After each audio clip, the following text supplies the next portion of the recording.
দুর্গাপূজা আসছে, এই জায়গাটাতে আমরা অন্তর্বর্তীকালীন সরকারকে বলছি বেশি করে সতর্ক হতে হবে। কারণ আমরা টাইমস অফ ইন্ডিয়ার একটা প্রতিবেদন দেখলাম যেখানে ডক্টর ইউনূসকে হিন্দুদের খুনি, হিন্দু গণহত্যার সাথে দায়ী ডক্টর ইউনূস সরকার এই নামে শিরোনাম করে রিপোর্ট করা হয়েছে। আমরা ইউরোপ সহ আমেরিকাতে, নিউ ইয়র্কে দেখলাম বিভিন্ন বিলবোর্ড করা হয়েছে, ওখানকার হিন্দু সংগঠনগুলো করেছে, বিজেপি পন্থী এবং বাংলাদেশের এই যে হিন্দু বৌদ্ধ খ্রিস্টান ঐক্য পরিষদ পন্থী, তারা ওখানে লিখেছে যে বাংলাদেশে হিন্দু গণহত্যা হচ্ছে, হিন্দুদেরকে মেরে ফেলা হচ্ছে, মন্দির অ্যাটাক করা হচ্ছে, হিন্দুদের বাড়িঘর দোকানপাট জ্বালিয়ে দেওয়া হচ্ছে। এই মিথ্যাচারের একটা জাল এবং প্রোপাগান্ডা সারা দুনিয়াতে বিজেপি এবং হিন্দুত্ববাদী সংগঠনগুলো করে যাচ্ছে।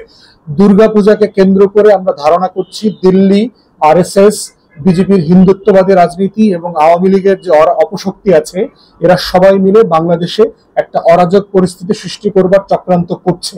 আপনারা দেখবেন হিন্দু পুরোহিত মারা যেতে পারে যে কোনো সময়, দেখবেন অমুক একটা মন্দিরে ঢুকে হিন্দু যে পাদ্রী আছে, ব্রাহ্মণ পুরোহিত আছে, তাকে গলা কেটে মেরে ফেলছে, অথবা হিন্দু পুরোহিতের বাড়িতে আগুন লেগে গেছে, অথবা দেখবেন যে হিন্দু তীর্থযাত্রী ভেসে এক জায়গায় যাচ্ছিল, সেরকম 10টা মহিলাকে রেপ করা হচ্ছে, অথবা হিন্দু মন্দিরের বিল্ডিংটাকে লাগিয়ে দেওয়া হচ্ছে, আগুন দিয়ে পুড়িয়ে দেওয়া হচ্ছে। এবং দেখবেন হঠাৎ করে এটার সাথে জড়িত হচ্ছে এই আল্লাহ রসুলকে অবমাননা করেছে এমন একটা মিছিলে দাড়িওয়ালা টুপিওয়ালা কালো পতাকা ধরি একটা মানুষ ওই মিছিলে ছিল, ওই লোকটা গিয়ে এই কাজটা করেছে। যে এই নাটকগুলো আমরা আশঙ্কা করছি, এই নাটকগুলো আমরা দুনিয়াতে বারবার দেখেছি। অতএব অন্তর্বর্তীকালীন সরকারকে আমরা বলছি আপনাদেরকে প্রচন্ড রকম সতর্ক হইতে হবে।